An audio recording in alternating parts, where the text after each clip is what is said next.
बागेश्वर बाबा versus Mamata Banerjee क्यों हुआ, बंगाल में बड़ा बवाल क्यों मच गया, अब इसका चैप्टर। इस वक्त बंगाल में बड़ा बवाल मचा हुआ है। बीजेपी के एक सांसद और विधायक की पिटाई हो गई। उधर बागेश्वर बाबा की कथा बंगाल में रुकवाने का आरोप लग रहा है, लेकिन इस पर भी बागेश्वर बाबा ने ऐसी बात कह दी कि बड़ा हंगामा हो गया। बागेश्वर बाबा के बयान के बाद सनातन का अपमान करने और मजाक उड़ाने वालों की नींद उड़ी हुई है, क्योंकि बंगाल में कथा की परमिशन कैंसिल होने पर बागेश्वर बाबा ने साफ कह दिया कि सनातन के लिए उनका प्रण पक्का है। जब तक तन में प्राण रहेंगे, हिंदू होकर हिंदुत्व के लिए जिएंगे और हिंदुत्व की बात करेंगे। यही नहीं, बागेश्वर बाबा ने दीदी को थैंक यू कहते हुए कह दिया कि परमिशन कैंसिल होने का यह मतलब नहीं कि वो सनातन के लिए छेड़ी हुई मुहिम को छोड़ दें। बागेश्वर बाबा ने दो टूक कह दिया कि दीदी जब तक हैं तब तक अब बंगाल नहीं जाऊंगा, दादा आएगा तो जाएंगे। आज बताएंगे बंगाल में बागेश्वर बाबा की कथा रुकवा दी गई जो आरोप लग रहा है, तो बाबा ने सीएम ममता बनर्जी का कौन सा पर्चा खोल दिया। साथ ही बंगाल में जो बवाल मचा हुआ है, कैसे सांसद विधायक की पिटाई के आरोप लग रहे हैं, पीएम मोदी ने बंगाल सरकार और सीएम ममता बनर्जी को कैसे घेर दिया है, सब दिखाऊंगा। लेकिन पहले एक झलक देखिए। बंगाल को लेकर सबसे बड़ी भिड़ंत इस वक्त बाबा बागेश्वर और ममता सरकार के बीच हो रही है। दरअसल कोलकाता में 10, 11 और 12 अक्टूबर को बागेश्वर बाबा की हनुमंत कथा होनी थी। बारिश का पानी भरने का हवाला देकर इसकी परमिशन रद्द कर दी गई। बागेश्वर बाबा के मुताबिक किसी और जगह पर कथा के लिए भी अनुमति नहीं मिली, जिसके बाद बागेश्वर बाबा ने कोलकाता में होने वाले कार्यक्रम को स्थगित कर दिया। कोलकाता में कथा की परमिशन कैंसिल होने पर बागेश्वर बाबा ने बिना नाम लिए बंगाल की मुख्यमंत्री ममता बनर्जी को निशाने पर लिया। कह दिया कि चाहे कोई कितना भी रोकने की कोशिश कर ले, वो सनातन के पक्ष में थे, हैं और रहेंगे। कह रहे हैं कि दीदी नहीं तो दादा जब आएंगे तो उनके राज में आएंगे। सुनिए बागेश्वर बाबा। बागेश्वर बाबा का दरबार इन दिनों छत्तीसगढ़ के रायपुर में लगा हुआ है। इसके बाद उन्हें कोलकाता पहुंचना था, लेकिन रायपुर से ही उन्होंने बंगाल के अपने भक्तों को सनातन और हिंदुत्व पर क्लियर मैसेज दिया। कहा कि अधर्म के खिलाफ आवाज उठाना भी धर्म है। सुनिए एक बार।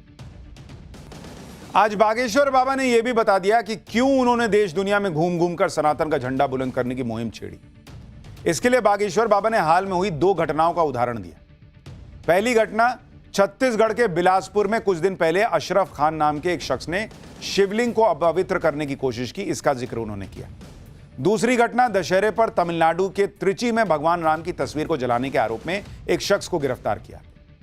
बागेश्वर बाबा ने साफ कर दिया कि हिंदुओं के अपने ही प्रदेश और अपने ही देश में हिंदुओं के आराध्यों के ऊपर उपद्रव करने वालों की वो ठठरी बांधते रहेंगे। बागेश्वर बाबा ने सनातन पर हो रहे हमलों के पीछे विदेशी ताकतों का भी हाथ बता दिया।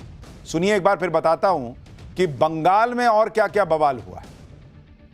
एक तरफ सनातन को लेकर बागेश्वर बाबा ने सीएम ममता बनर्जी की पर्ची खोल दी, और दूसरी तरफ बंगाल के लॉ एंड ऑर्डर को लेकर बीजेपी ने ममता सरकार के खिलाफ मोर्चा खोल दिया। खून से लथपथ चेहरा और गाड़ी पर पथराव के निशान, यह पश्चिम बंगाल की राजनीति की सबसे नई तस्वीर। बीजेपी का एक डेलीगेशन बंगाल के जलपाईगुड़ी में बाढ़ पीड़ित लोगों की मदद के लिए पहुंचा था, जहां कुछ लोगों ने उनके काफिले पर हमला कर दिया। भीड़ ने उत्तर मालदा से बीजेपी सांसद खगेन मुर्मू और सिलीगुड़ी से बीजेपी विधायक शंकर घोष को घेर लिया। उनकी गाड़ी पर हमला किया गया, गाड़ी के शीशे तोड़ दिए गए और हमले में बीजेपी सांसद को गंभीर चोट आई है। यह सांसद का हाल है बॉस बंगाल के अंदर। भीड़ ने पहले बीजेपी विधायक शंकर घोष को धक्का दिया। बीजेपी विधायक जब गाड़ी में बैठने लगे तो एक शख्स ने चप्पल से हमला करने की कोशिश की। मारो मारो चिल्लाती हुई भीड़ से बचते हुए किसी तरह बीजेपी के नेता अपनी गाड़ी में बैठे, लेकिन इसके बाद भीड़ ने पथराव शुरू कर दिया। पत्थर लगने से बीजेपी सांसद का सिर फट गया और उनके पूरे चेहरे पर खून बहने लगा। घायल बीजेपी नेताओं को उनके साथ मौजूद सुरक्षा कर्मियों ने किसी तरह भीड़ के चंगुल से बचाया और अस्पताल में भर्ती करवाया। हमले पर घायल बीजेपी विधायक क्या कह रहे हैं, सुनिए एक बार। बीजेपी ने अपने डेलीगेशन पर हुए जानलेवा हमले के लिए ममता सरकार और टीएमसी को जिम्मेदार ठहराया। पीएम मोदी ने इस घटना को शर्मनाक बताया और लिखा कि पश्चिम बंगाल में बाढ़ और लैंडस्लाइड से प्रभावित लोगों की सेवा करने वाले उनके पार्टी सहयोगियों, जिनमें एक मौजूदा सांसद और विधायक भी शामिल हैं, उन पर जिस तरह से हमला किया गया वो बेहद निंदनीय है। यह तृणमूल कांग्रेस की असंवेदनशीलता और राज्य की दयनीय कानून व्यवस्था को दिखाता है। काश पश्चिम बंगाल सरकार और तृणमूल कांग्रेस ऐसी चुनौतीपूर्ण स्थिति में हिंसा करने की बजाय लोगों की मदद पर ज्यादा ध्यान देती। आगे पीएम मोदी ने लिखा कि वो बीजेपी कार्यकर्ताओं से जनता के बीच काम करते रहने और चल रहे बचाव कार्यों में सहयोग करने का आह्वान करते हैं। वहीं बीजेपी ने इस घटना पर इंडी गठबंधन के नेताओं की चुप्पी पर भी सवाल उठाया। सुनिए सुधांशु त्रिवेदी को। खगेन मुर्मू पर जिस प्रकार का कातिलाना हमला हुआ है, उनका जो रक्त रंजित चेहरा है, मतलब जिसे आप सामान्य भाषा में कहते हैं एकदम खून खच्चर हो जाना, वो अगर आपने देखा होगा तो निश्चित रूप से कोई पत्थर दिल आदमी होगा जिसका कि हृदय न पिघला हो। तो आज हम पश्चिम बंगाल की सरकार से पूछना चाहते हैं कि आपके शासनकाल में यदि सांसद और विधायक भी सुरक्षित नहीं है, उनके ऊपर इस प्रकार का कातिलाना हमला होता है और उसके ऊपर पश्चिम बंगाल की सरकार और इंडी गठबंधन के समस्त नेताओं की चुप्पी लोकतंत्र के लिए बहरा करने वाली चुप्पी है। बाढ़ के मुद्दे पर और अपने डेलीगेशन पर हुए हमले को लेकर बीजेपी हमलावर हुई तो सीएम ममता बनर्जी भी डैमेज कंट्रोल में जुटी। जलपाईगुड़ी में बाढ़ प्रभावित इलाकों का दौरा करने पहुंची ममता बनर्जी ने बीजेपी नेताओं को ही हमले के लिए जिम्मेदार ठहरा दिया। ममता बनर्जी ने कहा कि 30-40 गाड़ियों से कोई बाढ़ प्रभावित इलाकों का दौरा करेगा तो लोगों को बुरा तो लगेगा ही। मतलब आप सोचिए कि 30-40 गाड़ी लेके कोई चला जाएगा तो उसका माथा फोड़ दीजिएगा, मुंह फोड़ दीजिएगा। क्यों गुस्सा आएगा भाई पब्लिक को? सुनिए ममता बनर्जी कैसे इसको भी डिफेंड कर दे रही भाई। जो इंसिडेंट हुआ है, हम नहीं चाहते हैं उसका लॉ एंड ऑर्डर बिगड़े। हम कभी नहीं चाहते हैं कोई इंसिडेंट हो। और ये भी ठीक है, अगर कोई फ्लड का एरिया में 30-40 गाड़ी लेके चला जाए तो एक जनता को दुख होता है। जिसको रोटी कपड़ा मकान छीन दिया, उसको पास आज रोटी कपड़ा मकान का जरूरत है। इसीलिए मैं पॉलिटिक्स करने के लिए हम उधर में नहीं जाने चाहते हैं।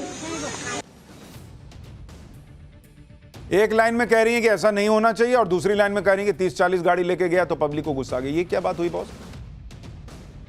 30-40 गाड़ी लेके क्या पब्लिक के घर पे चढ़ा दिया था क्या? और अगर पब्लिक को गुस्सा था तो पुलिस में शिकायत कराते, ये माथा फाड़ देंगे क्या ये? खैर, बंगाल में जो हो रहा है उसकी चर्चा तो हो गई। पाठशाला में अब आपसे जुड़ी एक खबर। 16 बच्चों की जान लेने वाले कफ सिरप का वो राज खुल गया जांच में कि सुनकर हैरान रह जाए। आपके बच्चे को भी खांसी है, कफ सिरप पिलाने वाले हैं तो पहले ये चैप्टर देख लेना भाई। भारत दुनिया का फार्मेसी हब कहलाता है, लेकिन इसी हब में नकली और घटिया दवाओं का ऐसा जाल बिछा है जिसे तोड़ना नामुमकिन होता जा रहा है। और अब यह सिस्टम लोगों की जान पर भारी पड़ता है जा रहा है। मध्य प्रदेश में ऐसी ही जहरीली दवा ने कोहराम मचाया। कोल्ड्रिफ नाम का कफ सिरप, खांसी होने पे कफ सिरप पीते हैं ना, ऐसा ही एक कोल्ड्रिफ नाम का कफ सिरप पीने के बाद 16 बच्चों की मौत हो गई। छिंदवाड़ा में कोल्ड्रिफ कफ सिरप पीने से 14 बच्चों की जान चली गई, जबकि 14 बच्चे किडनी फेल होने के बाद नागपुर के अस्पतालों में जिंदगी की जंग लड़ रहे हैं। इनमें